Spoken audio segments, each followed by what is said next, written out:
di Nasdem di PCB. Politik. Oh iya, saya merasa bahwa ini klaim yang berbahaya ini. Saya mewakili generasi muda di sini. Yang saya merasa bahwa selama ini kita selalu disibukkan dengan 2 pasangan calon atau 3 pasangan calon. Padahal sepertinya Bang Adian lebih paham karena Bang Adian adalah aktivis 98 yang memperjuangkan reformasi. Salah satunya adalah esensi dari demokrasi adalah membiarkan masyarakat untuk memilih jalannya sendiri. Dan itu adalah kita tahu bahwa sekarang yang punya kesempatan untuk menjadi capres-cawapres itu adalah yang sesuai dengan konstitusi dan memenuhi persyaratannya siapapun dan berapapun putarannya. Jadi kalau menurut saya ini kita harus kembali lagi pada semangat dan esensi demokrasi yang kita bangun dari dulu.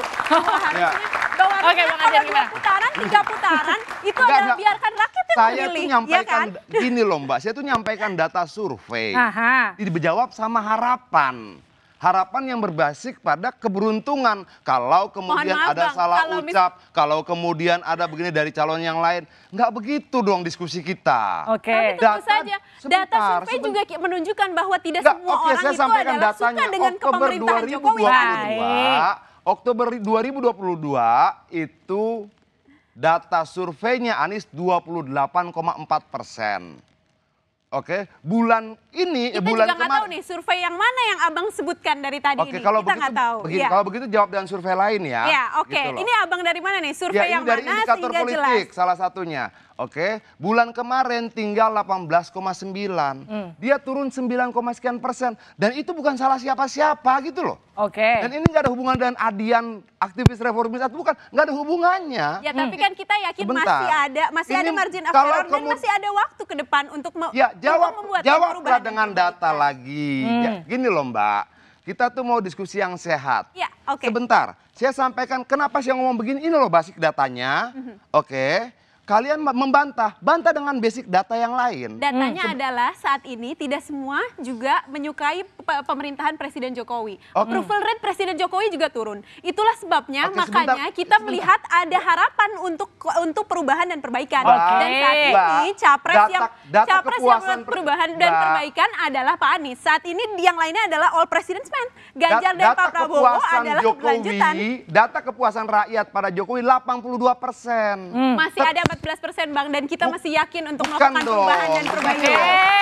Itu data kepuasan tertinggi yang pernah diraih oleh Presiden sejak kita mengenal pemilihan langsung. Nggak gini maksud saya, jangan debat kusir deh. Saya bilang data survei. Kamu tanya lembaga apa, indikator. Mau bantah, kasih lembaga lain. Kamu bawa kemudian pada persoalan ketidakpuasan rakyat 82%, lalu kamu bilang masih ada sekian belas persen. Nggak begitu cara kita ngomong. 82% itu adalah tingkat kepuasan tertinggi Presiden sejak kita mengenal pemilihan langsung. Tapi politik itu bukan hanya berdasarkan data Bang, tapi semangat yang kita akan bawa ke depan. Enggak. Gitu. Semangat isu kerja itu tertuang dan termanifestasi dalam elektabilitas. Jadi jangan kita debat kusir, kita punya semangat, iya. Kalian punya semangat, betul. Kalian punya materi kampanye, betul. Gimana Bang Jafar? Gitu loh.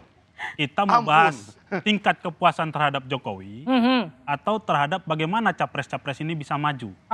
Iya dong. Jokowi kan udah gak maju 2024 kan.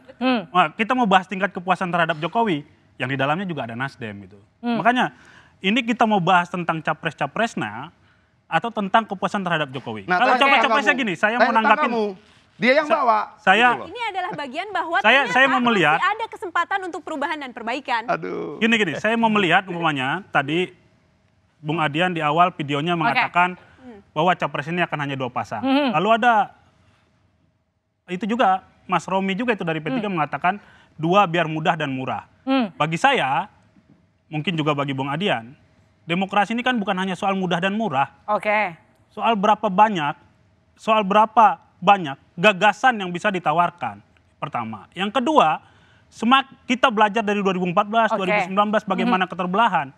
Menjadi 3 itu menjadi sesuatu 3-4 pasang. Bahkan kita mungkin berharap ada 4 pasang capres ya, sehingga warna-warni keindonesiaan itu lebih muncul daripada sekedar 2 pasang biar mudah dan murah. Nah, demokrasi sendiri itu udah berharga lebih mahal. Ini saya konfirmasi ke Pak Rusli. Jadi tadi suaranya Pak Romi itu suara P3, mewakili P3 atau mewakili personal? Ya, ini pandangan personal ya. Tetapi saya lebih menarik soal data dan realistis politik ya. Apakah memang Nasdem dan teman-teman dari Demokrat, PKS mempertahankan yang survei terus menurun. Kalau soal demokrasi saya setuju. Jadi ada pilihan-pilihan rakyat untuk memilih. Tapi kita kan bicara by data. Ya. By data By dong. data, kita bicara by data bahwa Jangan by memang rasa, ini. kita tidak sedang Jadi bercinta. lebih baik Gini, 3 atau 2? Kalau by data mempertanyakan pilihan orang itu agak bermasalah menurut saya. Sampai hari ini tidak ada yang goyang di koalisi perubahan. Pertemuan intensif dan lain-lain. Bahkan orang bertanya kapan cawapresnya, kapan cawapres. Sabar aja. Enggak gini loh, Nah, jadi gini. brother, begini Jadi brother. gini, gini. Bantah Mempertanya- dataku dengan datamu. Bukan. Bantah itu. Bukan, mempertanyakan Depan kita pilihan ini, orang. Itu sama dengan mamanya, depan kenapa kita kamu ini milih Jokowi, bukan mahasiswa, Prabowo? Kaum Bukan. intelektual, bantah data Loh, saya dengan ini. datamu. Kalau saya Oke. bilang Oktober 2022, Fakta, dia bukan data. 28,9, Fakta. kemarin tinggal 18,9. Gini, saya sampaikan fakta, turun, Bung. bantah bahwa itu salah. Saya Gitu loh. saya tidak bicara data, fakta. Bantah bahwa itu salah. Gini, faktanya sampai hari ini, Bung Kok bantahnya mempertanyakan, dengan- Adian ini mempertanyakan. dengan kemesraan Nasdem sama internal Demokrat sama gimana? PKS nggak goyah nih? Nggak goyah, kok mempertanyakan kita? Tepuk Kita juga tangan bertanya dulu. balik. PDIP Oke. nggak goyah nih sama Ganjar yang nggak melompat tinggi gitu. Kan sama aja mempertanyakan pilihan gitu. Lo enggak dong, saya Seandainya mengatakan itu dengan data. Lah iya. Ada enggak datamu keluar? Bang, Gini. seandainya Ada nggak datamu seandainya- keluar? Gini. Satu seandainya saja. elektabilitas- Saya nyampaikan Ada fakta. nggak datamu keluar? Saya Satu nyampaikan saja. fakta. Nggak Menyampaikan ada kok. ini. Oke, Faktanya baik. tidak Ini ada jadi yang goyang. kusir, Oke, data oke, dijawab oke, dengan oke, rasa. oke. Fakta. Nggak bisa dong. Sebentar. Seandainya pun elektabilitas turun terus, tapi yang kita tahu persyaratan untuk membuat capres dan Oke, tapi cawapres artinya gini, berlayar sekarang bukan nggak soal elektabilitas. syarat. Baik, Bukan tepuk cawapres. tangan dulu. Saya tanya, saya lempar ke Adi Prayitno. Mas Adi, tahan dulu Mbak Diska. Mas Adi, jadi gini, kalau misalnya artinya tadi Mas Jakfar bilang nggak ada yang goyang di koalisi perubahan, Anda yakin nggak ada yang goyang di koalisi perubahan? Tapi nanti jawabnya usai jeda di dua arah.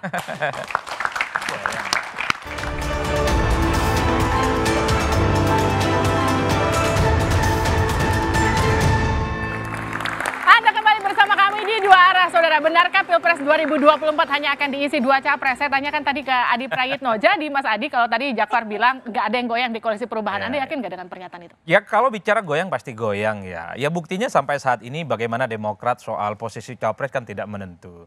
Tapi saya tertarik untuk mengomentari apa yang disampaikan Bang Adian yang berdebat dengan teman-teman kubu perubahan ini ya. Prinsipnya kalau memang iman politik kubu perubahan itu kuat ya nggak perlu didengarkan omongan Adian itu perlu nggak penting. Tapi kan rasionalisasinya apa mungkin Demokrat PKS ini akan mengusung yang memang calon presidennya itu akan tenggelam, akan kalah. Kan itu pertanyaan-pertanyaan yang mestinya tidak terlampau gusar. Kalau boleh saya bantu nih kubu perubahan. Kalau kita membaca logika survei misalnya saat ini ada yang disebut dengan undecided voter. Ada sekitar 12% Oke. masyarakat kita itu masih belum menentukan pilihan politik. Itu bisa milik Anies semua Oke. atau bisa milik Ganjar Pranowo atau milik Prabowo Subianto. Atau misalnya kubu perubahan mengatakan bahwa ada yang disebut dengan swing voters. Swing voter itu adalah orang yang sebenarnya sudah menentukan pilihan hari ini, tapi iman politiknya bisa berubah. Angkanya signifikan, 15%. Artinya gini, masih mungkin elektabilitas Anies Baswedan akan merangkak naik Betul, meninggalkan dua rekan artinya koalisi apa? lain. Orang Oke, itu yang saya belum lempar ke memilih. Nah Bang makanya Adian. itu Ya, yang disebut gimana? Adian sebenarnya.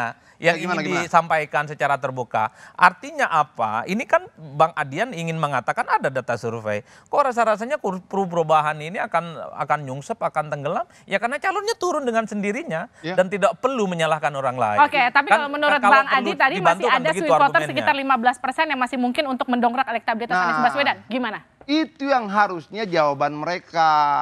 Mereka tidak menjawab ada swing voter sekian persen, ada undecided voter sekian persen. Mereka jawab, ini rekayasa, ini penjagalan. Capek dengernya. Nggak ada Di juga, forum Bang. ini kita di forum ini nggak di ada. forum ini nggak ada bicara penjagalan gitu. Kan, yang tadi dikutip segala macam. Sebentar dulu.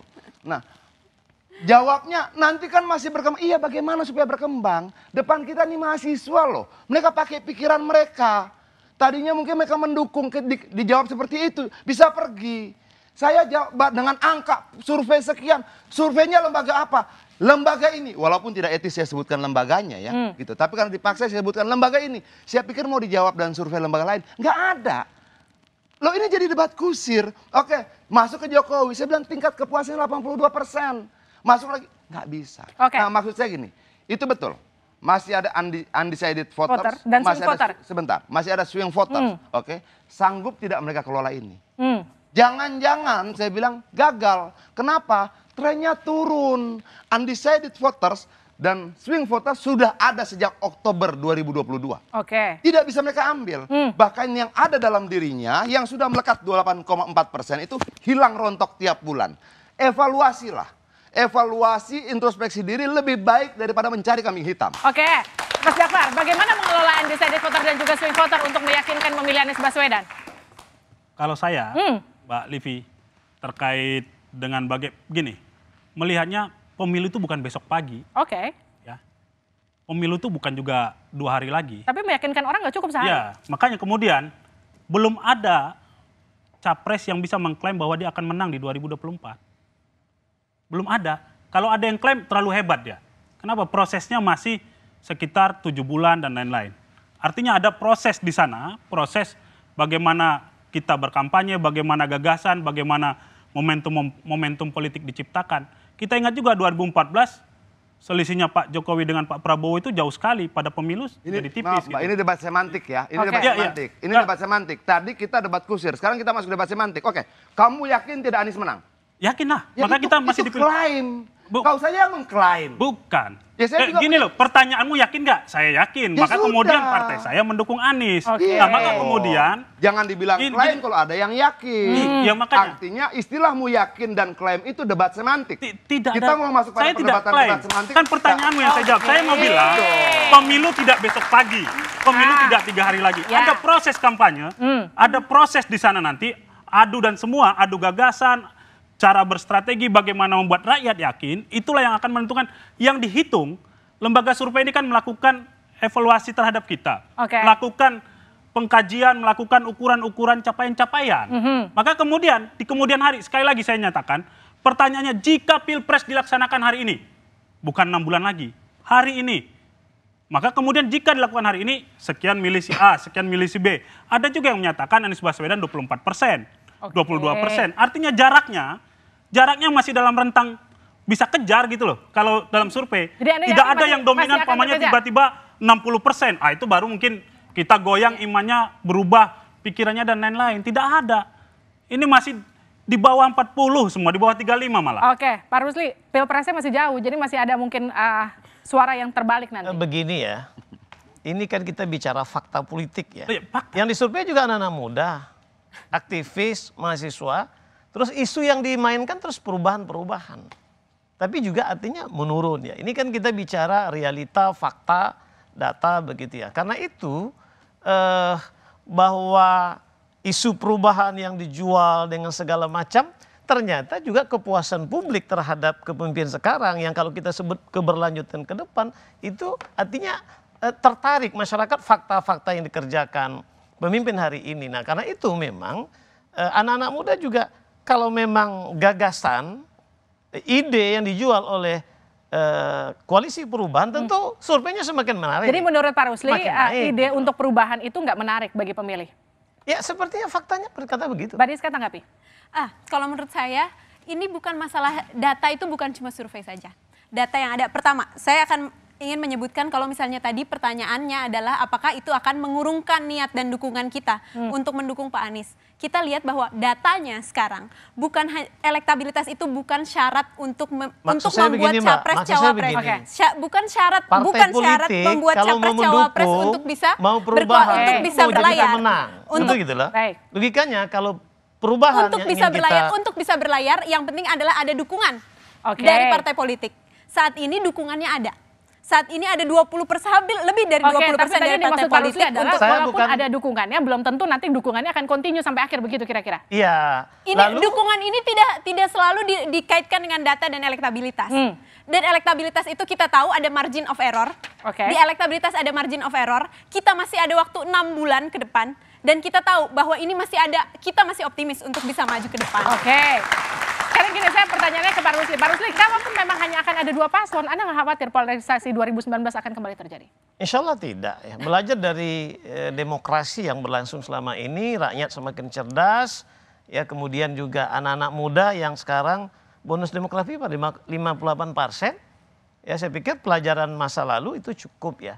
Apalagi media sekarang sangat jelas yang saya ucapkan kemarin di sini juga bahwa bagaimana demokrasi besok ini sehat, cerdas, bermarwah, bermartabat. Tadi saya ingin bicara data lagi. Kan yang disurvei juga anak muda. Ya. Isu perubahan sudah berapa bulan, Bang? Sudah 9 bulan. 9 bulan. Sementara ya. Baik, ini saya lempar ke Bang Adian. Bang Adian, tapi kan kalau kita lihat surveinya Pak Ganjar juga masih naik turun sekarang. Masih Pak Prabowo bahkan di atas. Naik turun dalam survei itu benar. Wajar, nggak problem. Oke, yang saya sampaikan dalam survei itu kita lihat popularitas, elektabilitas, dan satu lagi tren. Tren ini akan menunjukkan kecenderungannya dia kemana. Makanya maksud saya, oke kita nggak setuju survei. Mau setuju nggak setuju itu metodologi ilmiah. Ada unsur keilmiahan yang bisa dipertanggungjawabkan secara statistik di situ. Jadi yang kita perdebatkan itu. Oke, nah kalau kemudian kita lihat trennya begini loh. Prabowo tuh merayap naik, Ganjar tuh lompat, lalu datar. Ini turun Mbak. Gitu loh. Ini kita periksa dari bulan per bulan. Kita memeriksa 11 hasil survei. 11 itu trennya turun. Kok kita dimarahin gitu loh. Atau mungkin ada data mereka survei sendiri. Coba. Lalu saya bilang berdasarkan tren itu, kemungkinan cuma 2 capres. Loh ini persoalannya tidak tren, bukan persoalan elektabilitas. Ini persoalan 20%. Iya. Yang jadi pertanyaan betul, sekarang gini. Syarat pencalonan secara konstitusi 20%. Pertanyaan saya, pertama, apakah tiga-tiganya akan kompak kalau dia turun terus? Itu nanti akan dijawab. Jawabnya adalah usai jeda ya, di 2 arah.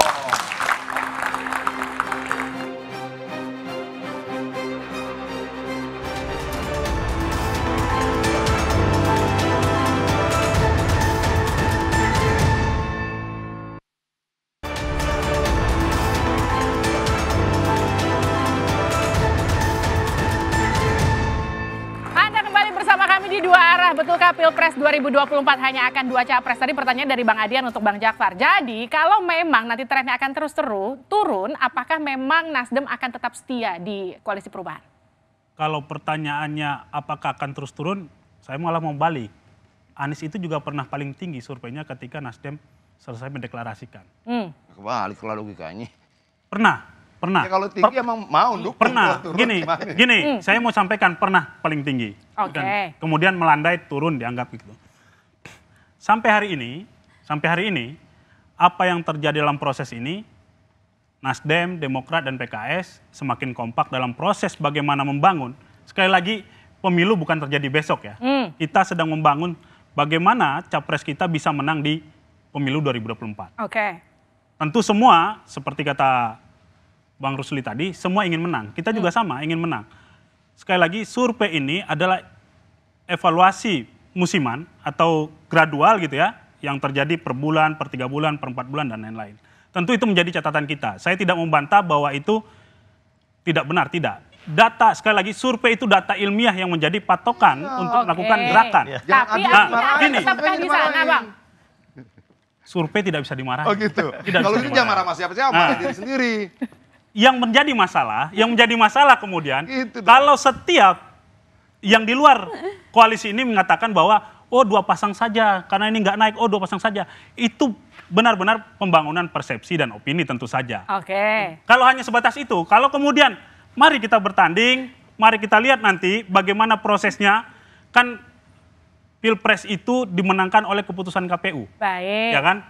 Dimenangkan oleh keputusan KPU, siapa yang menang, siapa yang lain, dan lain-lain. Sampai di situ. Maka kemudian yang perlu kita lakukan, survei itu mensurvei seluruh lapisan masyarakat. Dari yang paling tua sampai yang paling muda yang punya hak pilih. Maka kemudian tugas para capres, tugas timnya adalah menyampaikan gagasan-gagasan, menyampaikan ide-ide tentang perubahan, tentang Indonesia di masa depan. Nah sekarang saya ke Pak Rusli. Pertanyaannya kurang lebih sama, tapi pertanyaan untuk P3, kalau memang P3 nggak dapat kursi cawapres, apakah masih bersama dengan PDIP? Kemarin saya katakan, bagi kita kerjasama sudah segala-galanya. Ya tapi kalau meskipun nggak dapat kursi tetap segala-galanya. Ya kita menawarkan kader kita itu kan hal wajar. Jadi oleh karena itu kita insya Allah tetap bersama, istiqomah kan istiqomah. Lalu soal tadi ya, mungkin saya sebelum statement saya terakhir, saya kasih pantun dulu nih. Boleh. Ini nggak boleh menutup kata-kata. Tanpa pantun ya. Pergi ke pasar, impres, di Simpang 4. Cakep. Ya kalau di Riau Suai ya. Untuk membeli baju dan jamur. Oke. Ya. Semoga terpilih presiden yang hebat supaya Indonesia semakin maju dan insya Allah semakin makmur. Tepuk tangan untuk Pak Rusli. Cuman saya ingin komentar sedikit bahwa saya ingin mencerdaskan anak-anak muda ya. Saya juga milenial barangkali ya. Kolonial. Ya begini, dengan segala program, dengan segala jualan perubahan, tapi faktanya seperti itu. Tapi kita menghormati ya. Kita lebih banyak ada pilihan, saya pikir rakyat bisa memilih. Tapi kan kalau bicara data, metodologi, itu udah ilmiah. Baik, itu pertanyaan untuk Diska kemudian nanti selanjutnya. Bagaimana kemudian memastikan Anies akan tetap maju, tidak digombosi oleh internal sendiri? Kami sendiri optimis dan selalu istiqomah bertiga untuk melaju dalam koalisi perubahan dan mendukung Pak Anies menjadi capres dan cawapres. Kita masih punya 6 bulan. Kita lihat dan meski AHY nggak jadi cawapres? Sesuai dengan yang dikatakan sebelumnya bahwa itu adalah hak prerogatif presiden, hak prerogatif capres untuk menentukan cawapresnya. Kita tidak mau politik dagang sapi, yang penting adalah capres dan cawapresnya maju yang sesuai dengan duit tunggal, karena kita ingin bukan hanya nanti kalau misalnya presiden berhasil menjadi presiden juga menjadi presiden yang berhasil. Selain itu juga kita tahu bahwa kita masih punya 6 bulan. Kita masih ada. Seperti yang Mbak Adian bilang, survei naik turun boleh, boleh. Tapi yang penting adalah semangat kita. Kita tahu sekarang pengangguran lebih banyak, ekonomi, harga barang pokok mahal. Gimana kita nggak minta perubahan? Kita harus melakukan perubahan dan perbaikan di sini. Bang Adian, kalau misalnya memang Anda yakin Anies akan tergerus habis, Anda juga yakin Ganjar akan melampaui Prabowo nanti? Kita bicara kalkulasi ya. Oke, kalkulasi dari rentang waktu dan sebagainya. Boleh diuraikan sedikit? Oke, ini. Ganjar baru 2 bulan, Prabowo sudah 11 bulan. Kalau saya salah dikoreksi. Oke, Ganjar masih gubernur Jawa Tengah. Dia baru berputar-putar di 10 provinsi. Itu angka-angka, itu data-data. Prabowo menteri, dia berputar-putar seluruh Indonesia. Sebentar. Anies sudah sampai Hong Kong dan Australia. Ganjar masih berputar-putar 10 provinsi. Sudah nomor urut 2 dengan selisih 3%. Maksimal di dalam... tendensius Hong Kong dan Australia itu loh, nggak sampai ke sana. Tenang Bang. Nanti kita kasih fotonya di luar. Saya punya fotonya. Gitu loh. Nggak apa, jangan dibantah. Nanti kita buka fotonya di sini lebih ribet lagi. Nah, dengan sisa rentang waktu ini, dengan ruang kampanye tingkat popularitas yang masih di bawah 87%, ruang dia untuk meningkatkan elektabilitas masih sangat besar. Kalau pertanyaannya apakah yakin? Yakin. Keyakinan saya berdasarkan apa? Angka-angka itu. Singkat saja ya Bang Adi, keyakinan Bang Adian berdasarkan angka-angka, karena memang kan deklarasinya masih baru sebentar. Tapi apakah kemudian ditambah deklarasi cawapres akan mendongkrak elektabilitas semua pihak? Ya pasti, apalagi misalnya Jokowi itu maksimal dan secara total menyebut Ganjar adalah capres dari PDIP dan Jokowi sebagai kader PDIP akan total. Itu membuat Ganjar pastinya akan bouncing ya. Cuman satu hal yang pasti, apa yang disampaikan Bang Atian sama Bang Rusli, ini menganggap teman-teman kubu perubahan ini nggak terlampau penting sebenarnya. Kenapa gitu? Satu, mereka ini akan kempes dan akan kalah, sekalipun iman mereka solid dan maju pilpres. Karena dari data-data disampaikan oleh Bang Adian, ya sekeras apapun mereka memperjuangkan Anies Baswedan, sekeras itu juga mereka akan kalah. Ini klaim politik dan perang politik. Tinggal ditunjukkan nanti bahwa ini akan terbalik. Kira-kira begitu. Saudara, pemilihan presiden 2024 tinggal 8 bulan ke depan. Pesta demokrasi ini seharusnya tak hanya jadi ajang unjuk kekuatan, namun juga adu ide dan gagasan. Tak hanya sibuk membicarakan peta kekuatan, namun juga nasib bangsa di masa depan. Pemilu harus jadi pesta demokrasi di mana semua orang bisa bersukaria dan menikmati perhelatan ini berapapun pasangan calon yang akan berkontestasi. Mau 2 atau 3, selama tidak ada upaya menghalang-halangi setiap anak bangsa untuk bisa berpartisipasi dalam proses suksesi di negeri ini. Sukseskan pemilu 2024 dan tetap di Kompas TV independen terpercaya. Untuk mengetahui informasi seputar pemilu 2024, saya Liviana Charlisa. Kita ketemu minggu depan. Sampai jumpa.